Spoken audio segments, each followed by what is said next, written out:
नमस्कार मित्रांनो, ज्ञानयात्रा या आपल्या चॅनलमध्ये तुमचं मनपूर्वक स्वागत. इथे आपण जगातील सर्वोत्कृष्ट पुस्तकांमधील जीवन बदलणारे विचार, मानसशास्त्र, यश, नातेसंबंध, नेतृत्व आणि वैयक्तिक विकास या विषयांवर आधारित प्रेरणादायी कथा अनुभवणार आहोत. आज आपण the laws of human nature या पुस्तकाचा शब्दशः सारांश पाहणार नाही. त्याऐवजी या पुस्तकामागील विचार, मानवी स्वभावामागील मानसशास्त्र आणि प्रत्येक माणसाच्या वागण्यामागील अदृश्य कारणं एका पूर्णपणे नवीन, काल्पनिक पण वास्तवाशी जोडलेल्या कथेद्वारे समजून घेणार आहोत. म्हणून हा व्हिडिओ शेवटपर्यंत नक्की पहा, कारण कदाचित आज तुम्हाला दुसऱ्यांबद्दल नाही तर स्वतःबद्दल काहीतरी नवीन समजेल.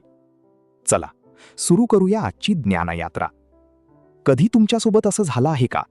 एखाद्या व्यक्तीवर तुम्ही पूर्ण विश्वास ठेवला आणि एक दिवस त्याच व्यक्तीने तुमचा विश्वास तोडला? किंवा एखाद्या व्यक्तीला तुम्ही पहिल्याच भेटीत चुकीचं समजला आणि नंतर लक्षात आलं की तुम्ही पूर्णपणे चुकीचे होता?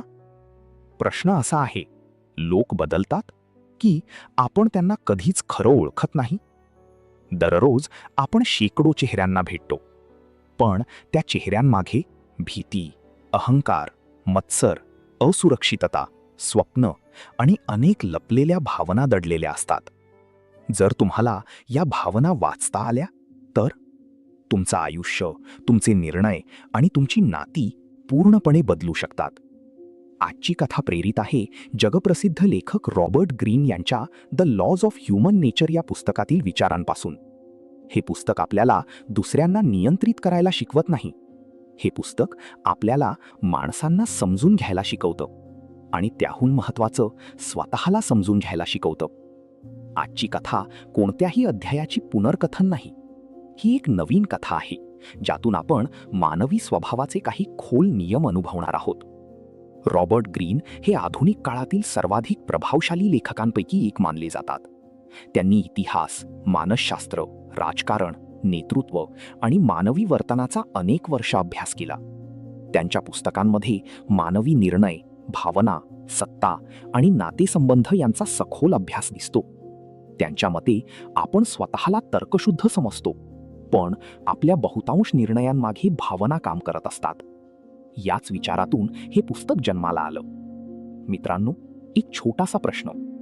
समजा तुमच्या ऑफिसमध्ये 2 लोक आहेत. पहिला नेहमी तुमचं कौतुक करतो, दुसरा नेहमी तुमच्या चुका दाखवतो. यापैकी खरंच तुमच्या प्रगतीची काळजी कोणाला आहे? उत्तर या भागाच्या शेवटी मिळेल. मुखवट्यांच्या शहरात पुण्यातील एका मोठ्या बहुराष्ट्रीय कंपनीत Aditya Kulkarni senior HR manager म्हणून काम करत होता. वय 34. हुशार, प्रामाणिक, मेहनती. पण गेल्या काही महिन्यांपासून त्याला एकच गोष्ट समजत नव्हती. तो दिवस रात्र काम करायचा, तरी बढती दुसऱ्यांना मिळायची. त्याच्या कल्पना दुसऱ्यांच्या नावावर जायच्या आणि जे लोक ऑफिसमध्ये सर्वात गोड बोलायचे तेच पाठीमागे वेगळंच चित्र रंगवायचे. एका संध्याकाळी त्याने स्वतःलाच विचारलं, समस्या माझ्यात आहे की मला अजून लोक समजलेच नाहीत? त्याला माहीत नव्हतं की हा प्रश्न त्याच्या आयुष्याचा सर्वात मोठा प्रवास सुरू करणार होता. आणि त्या प्रवासात तो शिकणार होता, माणसं शब्दांनी कमी आणि वर्तनाने जास्त बोलतात. पुढील भागात आदित्यची भेट एका निवृत्त मानसशास्त्र प्राध्यापकांशी होई, जे त्याला पहिलाच धडा शिकवतील.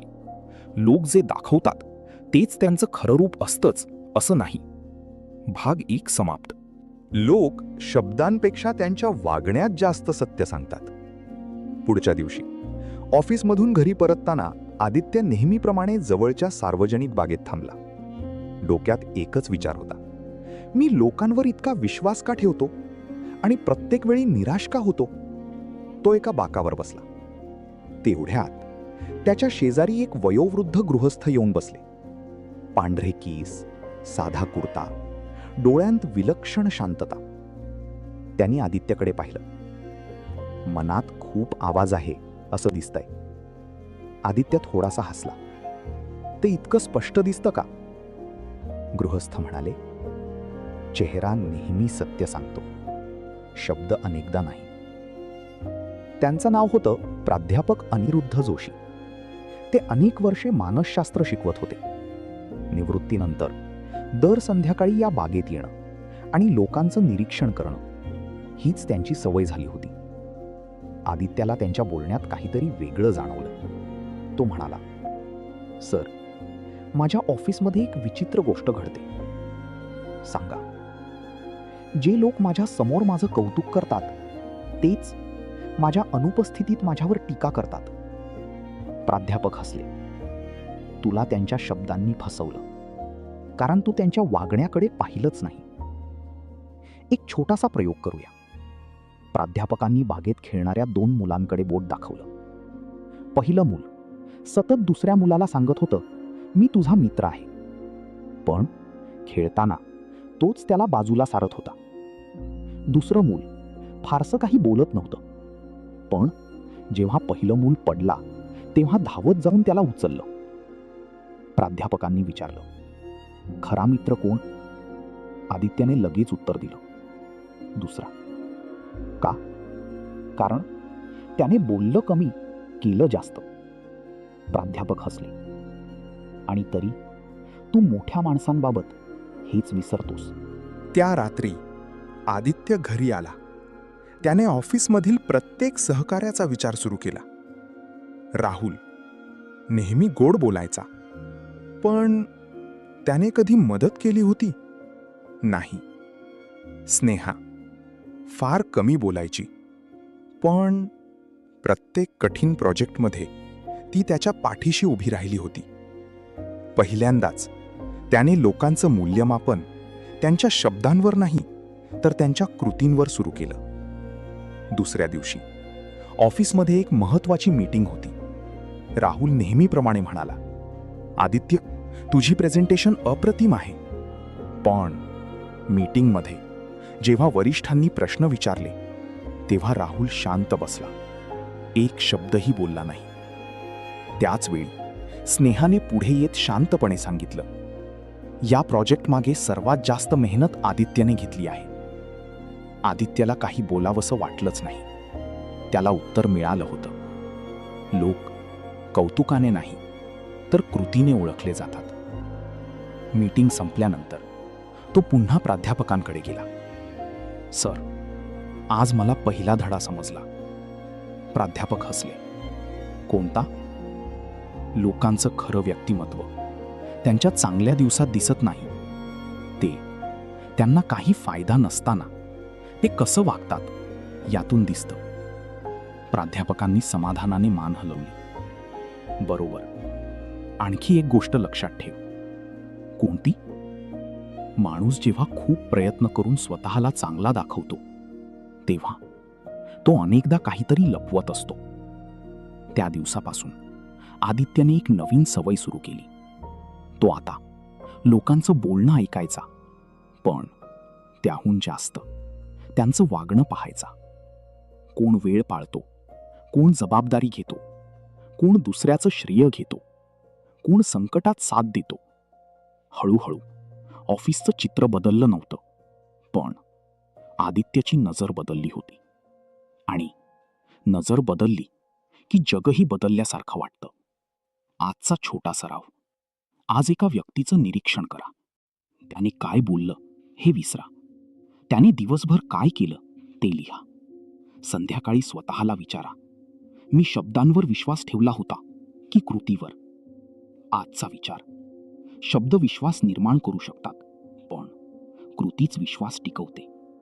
आदित्याला आता वाटू लागलं होतं की तो लोकांना समजू लागला आहे, पण मानवी स्वभावाचा सर्वात धोकादायक भाग अजिंक्याच्या नजरेआड होता. कारण काही भावना कधीच शब्दांत दिसत नाहीत. त्या हास्यामागे लपलेल्या असतात. आणि त्यापैकी सर्वात शांत पण सर्वात विनाशकारी भावना म्हणजे मत्सर.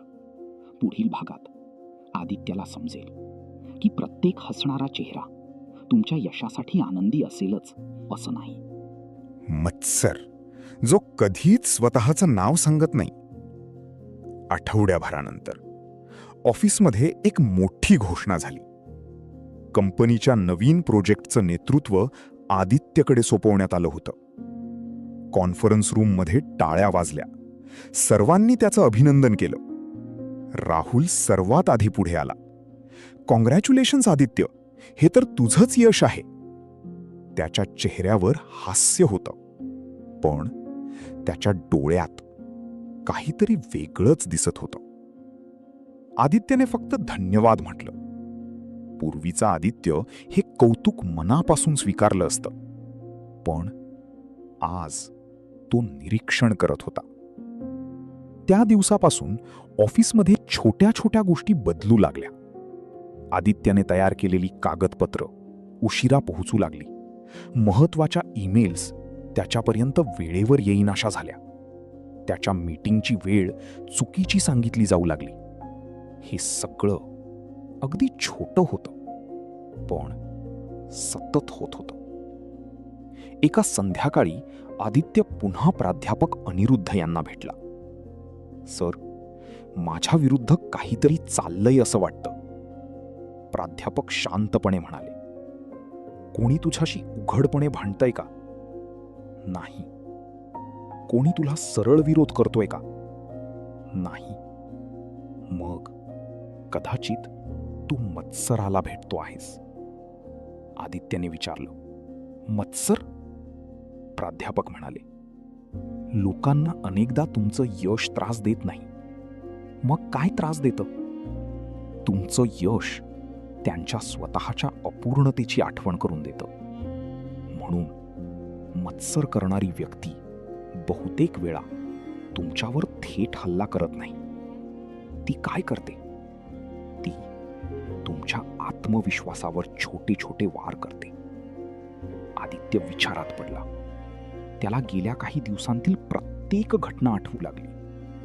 राहुल कधीच उघडपणे विरोध करत नव्हता, पण प्रत्येक वेळी त्याच्या कामात अडथळा निर्माण होत होता. हे योगायोग नव्हते. दुसऱ्या दिवशी ऑफिसमध्ये नवीन कल्पनांवर चर्चा सुरू होती. आदित्यने एक प्रस्ताव मांडला. सर्वजण शांत होते. राहुल हसत म्हणाला, कल्पना चांगली आहे, पण कदाचित अजून अनुभव हवा. सगळ्यांसमोर हे साधं वाक्य वाटलं, पण त्यामागे एक वेगळाच संदेश होता. तू अजून तयार नाहीस. पूर्वीचा आदित्य स्वतःचा बचाव करू लागला असता, पण आज तो फक्त निरीक्षण करत होता. मीटिंग संपल्यानंतर स्नेहा त्याच्या जवळ आली. तुला काही जाणवलं? हो. राहुल तुझ्या कल्पनांवर प्रश्न विचारत नाही, तो तुझ्या आत्मविश्वासावर प्रश्न निर्माण करतो. आदित्य हलकसं हसला. आता मला दिसायला लागलंय. त्या संध्याकाळी प्राध्यापकांनी त्याला एक आरसा दिला. आदित्य आश्चर्यचकित झाला. हा कशासाठी? प्राध्यापक म्हणाले, मत्सर समजून घेण्यासाठी. आरशातून? हो. जेव्हा तुला एखाद्याच्या यशामुळे अस्वस्थ वाटेल, तेव्हा दुसऱ्याकडे पाहू नकोस, आरशात पहा. कारण ती भावना समोरच्या व्यक्तीबद्दल नसते, ती आपल्याबद्दल असते. हे ऐकून आदित्य काही क्षण शांत राहिला. त्याला आठवलं, 2 वर्षांपूर्वी एका मित्राला मोठी बढती मिळाली होती. तो हसून अभिनंदन करत होता, पण मनात त्याला वेदना होत होती. त्या दिवशी तोही मत्सर अनुभवत होता. त्याला जाणवलं, मत्सर वाईट लोकांमध्येच नसतो, तो प्रत्येक माणसात असतो. फरक एवढाच, कोणी त्याचं निरीक्षण करतो आणि कोणी त्याच्या नियंत्रणाखाली जगतो. त्या दिवसापासून आदित्यने एक नवीन नियम बनवला. कोणाचं यश पाहिलं की स्वतःला एकच प्रश्न विचारायचा, यातून मी काय शिकू शकतो? तुलना हळूहळू प्रेरणेत बदलू लागली. आजचा छोटा सराव. आज सोशल मीडियावर किंवा तुमच्या आजूबाजूला एखाद्या यशस्वी व्यक्तीकडे पहा. जर मनात अस्वस्थता आली तर स्वतःला विचारा, मला त्याच्या सारखं व्हायचं आहे की मला फक्त त्याच्याकडे जे आहे ते हवं आहे? उत्तर प्रामाणिकपणे लिहा. आजचा विचार. मत्सर दुसऱ्याचं यश कमी करत नाही, तो फक्त आपल्या मनशांतीची चोरी करतो. आदित्य आता लोकांच्या भावना ओळखायला शिकत होता. पण आता एक भावना अजून बाकी होती, जी अनेकदा यशस्वी, हुशार आणि प्रभावशाली लोकांमध्येही लपलेली असते. ती भावना म्हणजे अहंकार. आणि अहंकार जेव्हा निर्णय घ्यायला लागतो, तेव्हा सर्वात बुद्धिमान माणूसही सर्वात मोठ्या चुका करू शकतो. पुढील भागात आदित्याचा सामना अशाच एका व्यक्तीशी होईल, ज्याच्याकडे अधिकार होता, बुद्धिमत्ता होती, पण स्वतःला ओळखण्याची क्षमता नव्हती. अहंकार, जो आपल्याला स्वतःपासूनच दूर नेतो. प्रोजेक्ट सुरू होऊन 3 महिने झाले होते. आदित्याची टीम उत्कृष्ट काम करत होती. कंपनीतील वरिष्ठ अधिकारीही त्याच्या नेतृत्वाचं कौतुक करत होते. पण एक व्यक्ती मात्र नेहमीच नाराज दिसत होती. ती व्यक्ती म्हणजे विक्रम देशपांडे, कंपनीचा विभाग प्रमुख. 20 वर्षांचा अनुभव, उत्कृष्ट बुद्धिमत्ता. पण त्याच्याबद्दल एक गोष्ट सगळ्यांना माहीत होती. त्याला कोणीही दुरुस्त केलेलं आवडत नव्हतं. एका दिवशी महत्वाची प्रेझेंटेशन सुरू होती. आदित्यने एका आकडेवारीकडे लक्ष वेधलं. सर, या रिपोर्टमध्ये छोटासा फरक दिसतोय. विक्रमने लगेच उत्तर दिलं, असं होऊच शकत नाही. आदित्य शांतपणे म्हणाला, एकदा पुन्हा तपासूया. पण विक्रमचा आवाज आता कठोर झाला होता. मी 20 वर्षांपासून हे काम करतोय. मला शिकवू नकोस. संपूर्ण मीटिंगमध्ये कोणीही काही बोललं नाही. 2 दिवसांनी कंपनीला त्या चुकीची मोठी किंमत मोजावी लागली. रिपोर्टमधील चूक खरी होती आणि प्रोजेक्ट काही दिवसांसाठी थांबवावा लागला. ऑफिसमध्ये शांतता होती. आदित्याला वाटलं, आता विक्रम आपली चूक मान्य करेल. पण तसं झालंच नाही. त्यांनी पूर्ण जबाबदारी टीमवर टाकली. त्या संध्याकाळी आदित्य पुन्हा प्राध्यापक अनिरुद्ध यांच्याकडे गेला. सर, एखादा माणूस स्पष्ट चूक करूनही ती मान्य का करत नाही? प्राध्यापक काही क्षण शांत राहिले. मग म्हणाले, कारण काही लोकांसाठी चूक मान्य करणं म्हणजे स्वतःचं अस्तित्व धोक्यात आल्यासारखं वाटतं. यालाच अहंकाराचं संरक्षण म्हणतात. आदित्य लक्षपूर्वक ऐकत होता. प्राध्यापक पुढे म्हणाले, आपल्या प्रत्येकाच्या मनात एक काल्पनिक प्रतिमा असते. मी हुशार आहे, मी नेहमी बरोबर असतो, मी इतरांपेक्षा श्रेष्ठ आहे. जेव्हा वास्तव या प्रतिमेला धक्का देतं, तेव्हा अनेक लोक सत्य स्वीकारत नाहीत. ते सत्य बदलण्याचा प्रयत्न करतात. म्हणजे विक्रम सरांना चूक दिसत नव्हती? दिसत होती, पण ती स्वीकारण्याची हिंमत नव्हती. प्राध्यापकांनी बागेतील एका मोठ्या वृक्षाकडे बोट दाखवलं. तो वृक्ष दिसतोय? हो. वादळ आलं तर कोणतं झाड तुटतं? जे खूप कठीण असतं. आणि कोणतं वाचतं? जे थोडंसं वागतं. प्राध्यापक हसले. माणसांचंही तसंच असतं, जी स्वतःला कधीच बदलू देत नाहीत. ती पहिल्यांदा तुटतात. दुसऱ्या दिवशी ऑफिसमध्ये एक नवीन कर्मचारी आला. त्याने आदित्यच्या कामात एक छोटी चूक दाखवली. संपूर्ण टीम त्याच्याकडे पाहत होती. पूर्वीचा आदित्य कदाचित स्वतःचा बचाव केला असता, पण आज तो हसला. धन्यवाद, तुझ्यामुळे ही चूक वेळेत लक्षात आली. सगळे आश्चर्यचकित झाले. नंतर स्नेहा म्हणाली, तू इतका शांत कसा राहिलास? आदित्य हसला, कारण माझी चूक मी कोण आहे हे ठरवत नाही. ती मला अजून काय शिकायचं आहे हे दाखवते. त्या रात्री त्याने डायरीत लिहिलं, आज मी माझी प्रतिमा वाचवली नाही, मी सत्य स्वीकारलं. आणि त्याला आतून हलकं वाटलं. काही दिवसांनी विक्रम सरांनी आदित्यला त्यांच्या केबिनमध्ये बोलावलं. क्षणभर शांतता होती. मग विक्रम हळू आवाजात म्हणाले, "त्या दिवशी तू बरोबर होतास." आदित्य काही बोलला नाही. विक्रम पुढे म्हणाले, "माझ्या अनुभवाचा मला इतका अभिमान होता की मी वास्तवाकडे पाहिलंच नाही." त्या एका क्षणी आदित्याला समजलं, प्रत्येक कठोर माणसाच्या आत अनेकदा एक घाबरलेला माणूस लपलेला असतो.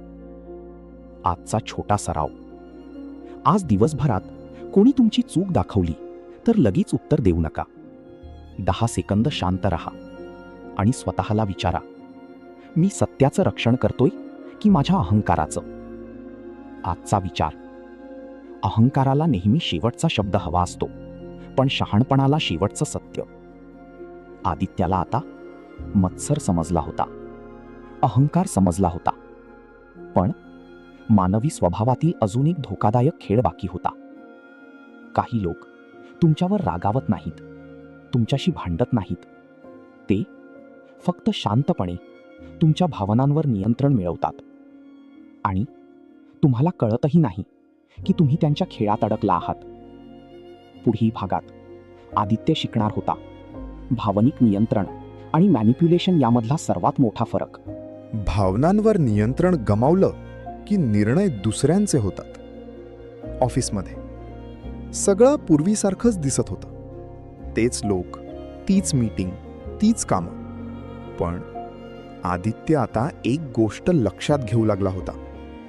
लोक नेहमी खोटं बोलत नाहीत, पण ते अनेकदा तुमच्या भावनांना दिशा देतात. आणि जेव्हा भावना बदलतात तेव्हा निर्णयही बदलतात. एका सकाळी कंपनीत एक नवीन सल्लागार आला. त्याचं नाव होतं रचित मल्होत्रा. तो अत्यंत आत्मविश्वासाने बोलायचा, नेहमी हसायचा, प्रत्येकाचं नाव लक्षात ठेवायचा. पहिल्याच आठवड्यात ऑफिसमधले बहुतेक कर्मचारी त्याच्यावर प्रभावित झाले. रचित प्रत्येकाशी एकच वाक्य बोलायचा, मी फक्त तुमच्या भल्यासाठी बोलतो. सुरुवातीला आदित्यालाही तो आवडला, पण काही दिवसांनी त्याला एक विचित्र गोष्ट जाणवली. रचित कधीच कोणाला थेट विरोध करत नव्हता, पण प्रत्येक व्यक्तीशी वेगवेगळं बोलून तो हळूहळू सर्वांमध्ये गैरसमज निर्माण करत होता. एका दिवशी तो आदित्याला म्हणाला, स्नेहा खूप चांगली आहे, पण ती तुझ्या निर्णयांबद्दल थोडी साशंक आहे. त्याच दिवशी तो स्नेहाला म्हणाला, आदित्य खूप हुशार आहे, पण कदाचित तो तुझ्या कल्पनांना फारसं महत्त्व देत नाही. दोघांनाही त्याचं बोलणं खरं वाटलं, कारण त्याने आरोप केले नव्हते, त्याने फक्त शंकेचं एक छोटंसं बी पेरलं होतं. काही दिवसात टीममधलं वातावरण बदललं. लोक आधीसारखे मोकळेपणाने बोलत नव्हते. छोट्या गोष्टींवर गैरसमज होऊ लागले. विश्वास कमी झाला. आणि रचित, तो मात्र शांतपणे सगळं पाहत होता. त्या संध्याकाळी आदित्य पुन्हा प्राध्यापक अनिरुद्ध यांच्याकडे गेला. सर, हे नेमकं काय चाललंय? प्राध्यापकांनी विचारलं. तुला बुद्धिबळ खेळता येतं? थोडंसं. तर लक्षात ठेव, हुशार खेळाडू मोहरा हलवण्यापूर्वी विरोधकाचा विचार हलवतो. आदित्य शांत झाला. प्राध्यापक पुढे म्हणाले, मॅनिप्युलेशन म्हणजे दुसऱ्याला जबरदस्तीने बदलणं नाही, मग त्याला असं वाटू देणं की निर्णय त्याने स्वतः घेतलाय. सगळ्यात धोकादायक मॅनिप्युलेटर कधीच आदेश देत नाही. तो फक्त योग्य प्रश्न विचारतो योग्य वेळी. म्हणजे रचित लोकांच्या भावनांशी खेळतोय? हो. तो माहिती देत नाही, तो अर्थ बदलतो. दुसऱ्या दिवशी आदित्यने एक प्रयोग केला. रचित पुन्हा त्याच्याकडे आला. मी ऐकलं, तुझ्या टीममधल्या काही लोक तुझ्या नेतृत्वाबद्दल समाधानी नाहीत. पूर्वीचा आदित्य ताबडतोब विचारला असता, कोण? पण आजचा आदित्य फक्त हसला. कोणी सांगितलं? रचित काही क्षण शांत राहिला असं ऐकलं. मग मी त्यांच्याशी थेट बोलतो. पहिल्यांदाच रचितच्या चेहऱ्यावरचं हास्य क्षणभर गायब झालं. त्या दिवशी आदित्यने टीममधल्या प्रत्येक व्यक्तीशी प्रत्यक्ष संवाद साधला. गैरसमज दूर झाले, विश्वास परत आला आणि रचितचा प्रभाव हळूहळू कमी झाला. संध्याकाळी प्राध्यापकांनी विचारलं, आज काय शिकलास?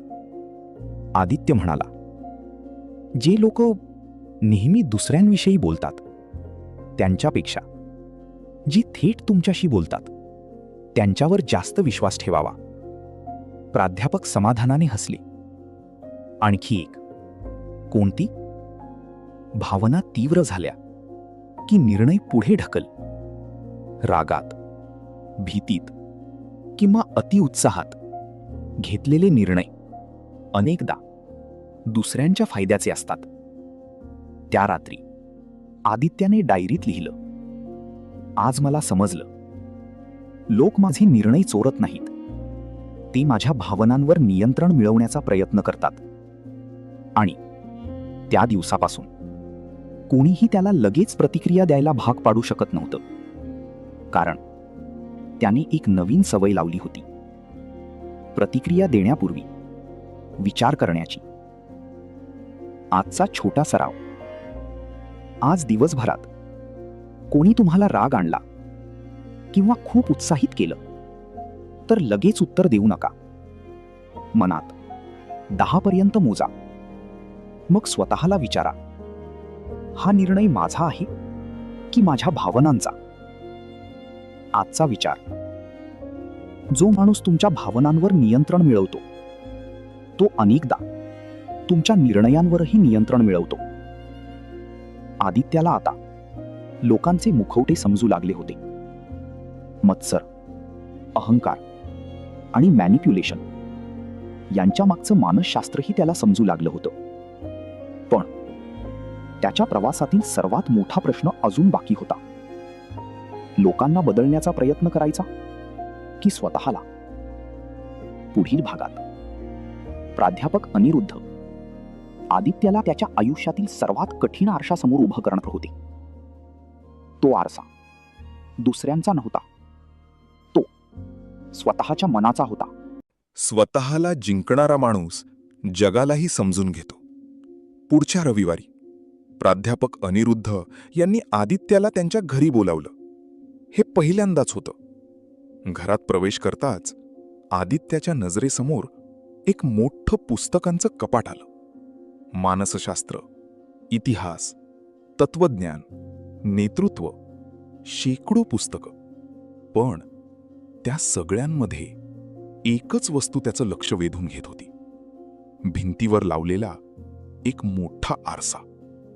आदित्य हसत म्हणाला, सर, इतका मोठा आरसा का? प्राध्यापकही हसले. कारण माझ्या मते जगातलं सर्वात कठीण निरीक्षण स्वतःचं निरीक्षण असतं. आपण दुसऱ्यांच्या चुका क्षणात ओळखतो, पण स्वतःच्या चुका वर्षानुवर्ष दिसत नाहीत. प्राध्यापकांनी टेबलावर एक कोरा कागद ठेवला. या कागदावर तुझे 5 गुण लिही. आदित्यने लिहायला सुरुवात केली. मेहनती, प्रामाणिक, शिस्तबद्ध, जबाबदार, संयमी. छान. प्राध्यापक म्हणाले, आता तुझे 5 दोष लिही. आदित्य थांबला. 1 मिनिटं, 2 मिनिटं, 3 मिनिटं. पेन कागदावरच थांबला. काय झाला? सर, दोष आहेत, पण लिहायला कठीण जात आहे. प्राध्यापक शांतपणे म्हणाले, हीच तर सुरुवात आहे. आपला मेंदू स्वतःचं संरक्षण करतो. तो आपल्याला आपण चांगले आहोत असं वाटू देतो. म्हणून स्वतःला समजून घेणं इतकं अवघड असतं. काही दिवसांनी ऑफिसमध्ये एक छोटी घटना घडली. एका कनिष्ठ कर्मचाऱ्याने आदित्याच्या निर्णयावर प्रश्न उपस्थित केला. क्षणभर आदित्याच्या मनात राग उसळला. याला माझा अनुभव माहिती आहे का? हा मला शिकवणार? तो काही बोलणार इतक्यात त्याला प्राध्यापकांचं वाक्य आठवलं. भावना वाढल्या की निरीक्षण सुरू कर. त्याने खोल श्वास घेतला. ठीक आहे, तुझा दृष्टिकोन समजावून सांग. 15 मिनिटांनी त्याला समजलं त्या कर्मचाऱ्याची सूचना योग्य होती. जर त्याने लगेच प्रतिक्रिया दिली असती तर कंपनीचं नुकसान झालं असतं. त्या संध्याकाळी तो पुन्हा प्राध्यापकांकडे गेला. सर, आज माझ्या लक्षात आलं मीही अहंकारी होऊ शकतो.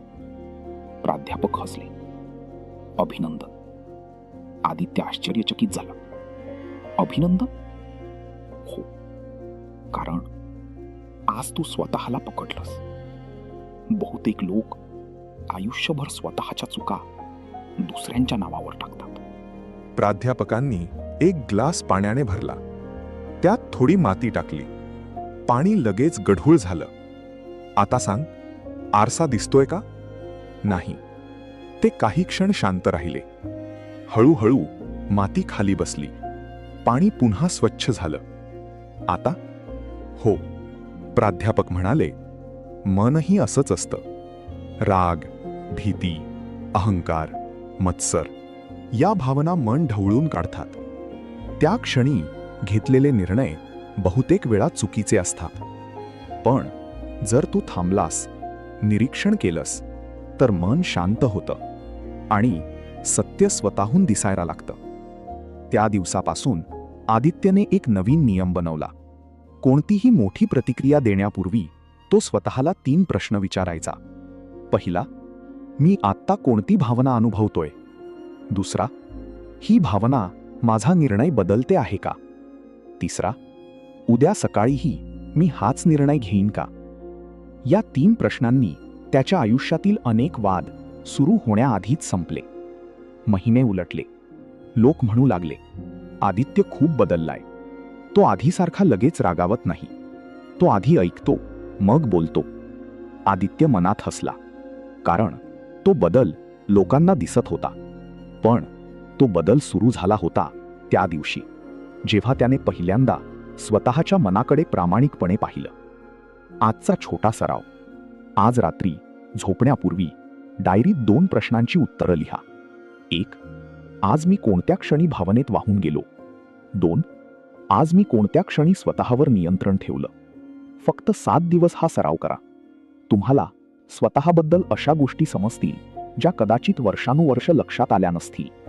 आजचा विचार. दुसऱ्यांना समजून घेणं ही बुद्धिमत्ता आहे, पण स्वतःला समजून घेणं ही खरी प्रज्ञा आहे. आदित्य आता लोकांना दोष देत नव्हता. तो लोकांना समजून घेऊ लागला होता, आणि स्वतःलाही. पण त्याच्या प्रवासाचा शेवटचा धडा अजून बाकी होता. तो धडा होता भावनिक बुद्धिमत्तेचं नेतृत्वात रूपांतर. पुढील भागात आदित्यसमोर अशी परिस्थिती येईल जिथे त्याला ज्ञान सिद्ध करायचं नाही, तर ते जगून दाखवायचं असेल. खरी ताकद लोकांवर विजय मिळवण्यात नाही, तर त्यांच्या मनात विश्वास निर्माण करण्यात असते. 1 वर्ष उलटलं. आदित्य आता कंपनीतील सर्वात विश्वासार्ह नेत्यांपैकी एक झाला होता. लोक त्याचा आदर करत होते, कारण तो सर्वात हुशार होता म्हणून नाही, तर तो सर्वात आधी ऐकायचा म्हणून.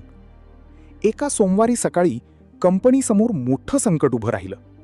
एक महत्त्वाचा क्लायंट अचानक करार रद्द करण्याच्या तयारीत होता, कारण 2 विभागांमध्ये गंभीर गैरसमज झाला होता. एकमेकांवर आरोप सुरू झाले. त्यांनी वेळेत काम केलं नाही. नाही, चूक त्यांची आहे, आम्हाला माहितीच दिली नव्हती. संपूर्ण मीटिंगमध्ये राग, निराशा आणि अहंकार यांनी वातावरण भरून गेलं होतं. कंपनीच्या संचालकांनी शांतपणे म्हटलं, आदित्य, ही मीटिंग तू हाताळ. क्षणभर सगळ्यांच्या नजरा त्याच्याकडे वळल्या. पूर्वीचा आदित्य कदाचित लगेच उत्तरं द्यायला लागला असता, पण आजचा आदित्य फक्त शांत उभा राहिला. त्याने पाण्याचा एक घोट घेतला आणि म्हणाला, आज कोणीही स्वतःचं समर्थन करणार नाही. सगळे आश्चर्याने त्याच्याकडे पाहू लागले. आज प्रत्येक जण समोरच्या व्यक्तीची बाजू मांडेल. रूममध्ये शांतता पसरली. राहुल म्हणाला, म्हणजे? आदित्य हसला. हो, तुम्हाला स्वतःची बाजू सांगण्याची परवानगी नाही. तुम्ही समोरच्या व्यक्तीला काय वाटत असेल ते सांगायचं. सुरुवातीला सगळ्यांना ते विचित्र वाटलं, पण हळूहळू लोक बोलू लागले. कदाचित त्यांच्यावर वेळेचा दबाव होता. कदाचित आपण स्पष्ट सूचना दिल्या नव्हत्या. कदाचित आपण त्यांच्या अडचणी समजून घेतल्या नाहीत. फक्त 20 मिनिटात आरोप समजुतीत बदलले. मीटिंग संपल्यावर क्लायंटने करार कायम ठेवण्याचा निर्णय घेतला.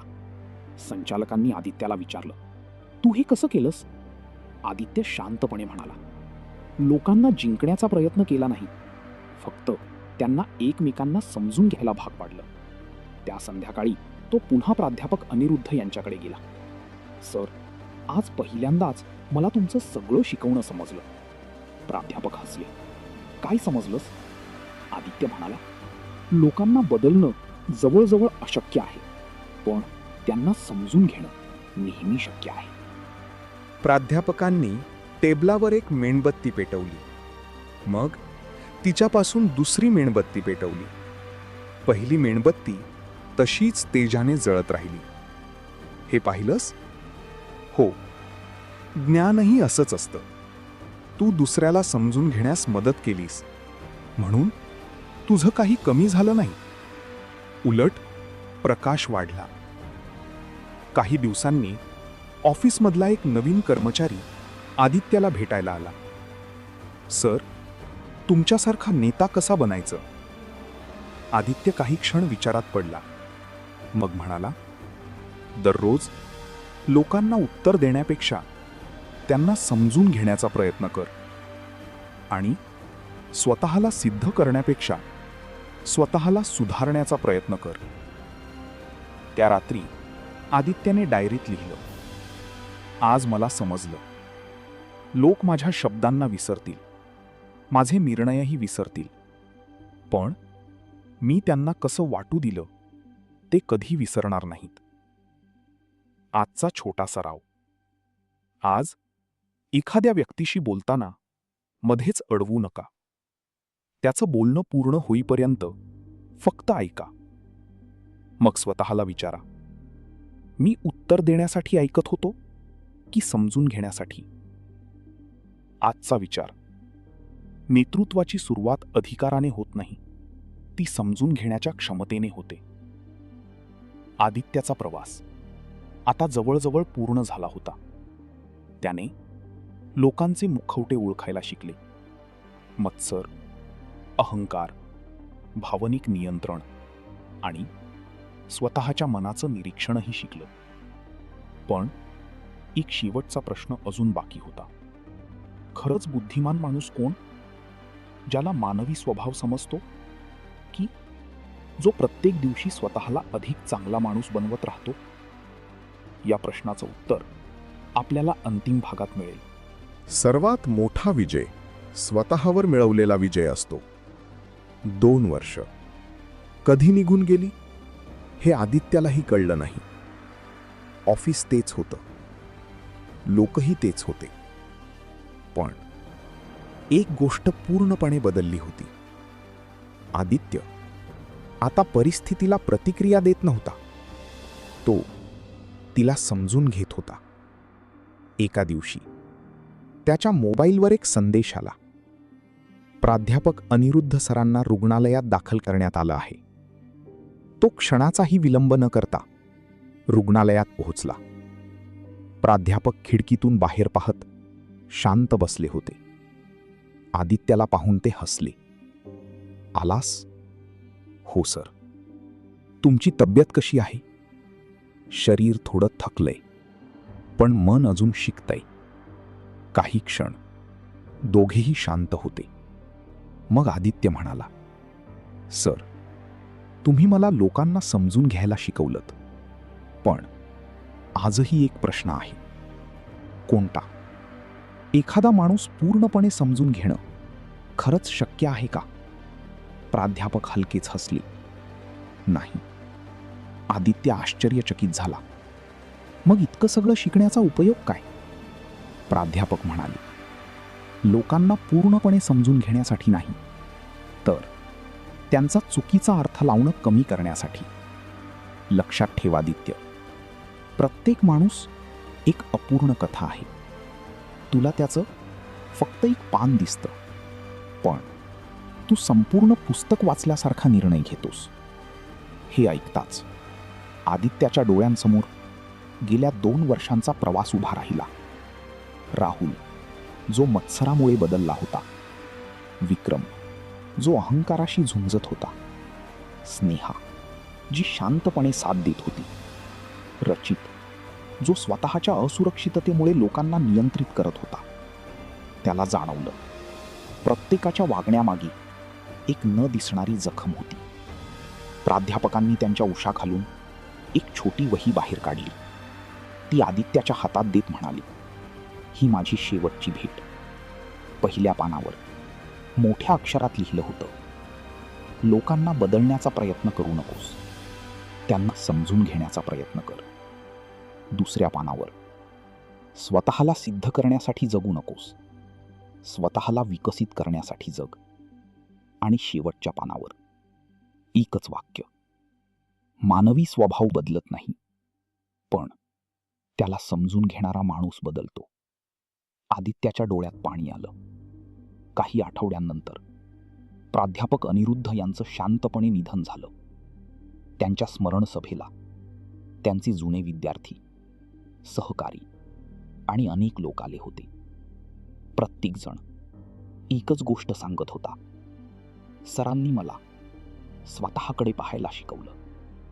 आदित्याला तेव्हा जाणवलं, खरं शिक्षण पुस्तकांमध्ये संपत नाही, ते माणसांच्या आयुष्यात पुढे चालत राहतं.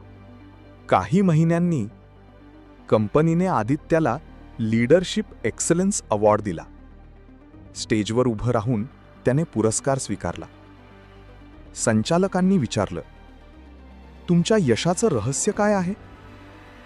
सभागृह पूर्ण शांत झालं. आदित्य म्हणाला, पूर्वी मला वाटायचं यश म्हणजे लोकांना प्रभावित करणं.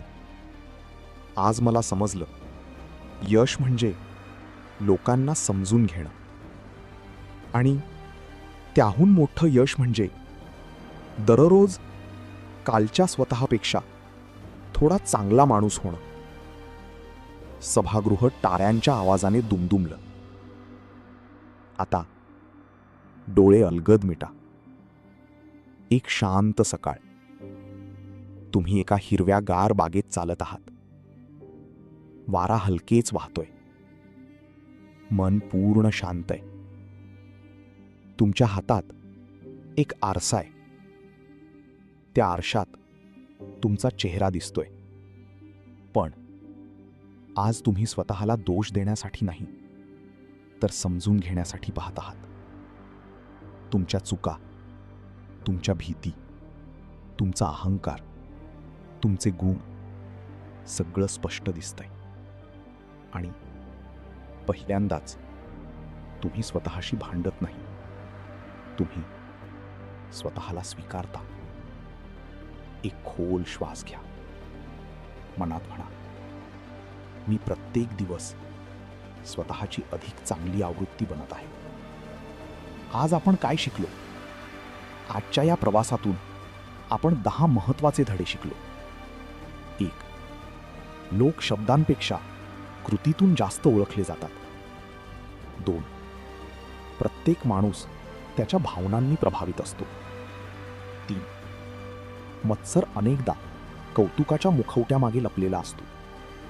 4. अहंकार सत्य स्वीकारण्यापासून रोखतो. 5. भावनांवर नियंत्रण गमावलं की निर्णयही हातातून निसटतात. 6. दुसऱ्यांना बदलण्यापेक्षा त्यांना समजून घेणं अधिक परिणामकारक आहे. 7. स्वतःच्या भावना ओळखणं ही खरी भावनिक बुद्धिमत्ता आहे. 8. ऐकणं हे बोलण्यापेक्षा मोठं कौशल्य आहे. 9. प्रत्येक व्यक्तीच्या वागण्यामागे एक न दिसणारी कथा असते. 10. सर्वात मोठा विजय स्वतःवर मिळवलेला विजय असतो.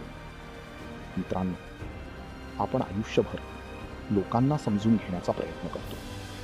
पण जेव्हा आपण स्वतःला समजून घ्यायला सुरुवात करतो तेव्हा आयुष्य बदलायला सुरुवात होते. लक्षात ठेवा, बुद्धिमान माणूस प्रत्येक वाद जिंकत नाही. तो प्रत्येक अनुभवातून शिकत राहतो आणि याच प्रवासात तो अधिक शांत, अधिक प्रगल्भ आणि अधिक मानवी बनतो. आज आपण the laws of human nature या पुस्तकामागील विचारांना एका नवीन, काल्पनिक आणि प्रेरणादायी कथेद्वारे समजून घेतलं.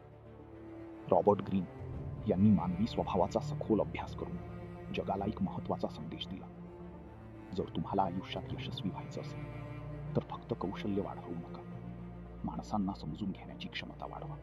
अशाच जीवन बदलणाऱ्या पुस्तकांवरील प्रेरणादायी कथा पाहण्यासाठी ज्ञान यात्रा चॅनल सबस्क्राईब करा, बेल आयकॉन सुरू करा आणि कमेंटमध्ये एका प्रश्नाचं उत्तर नक्की लिहा.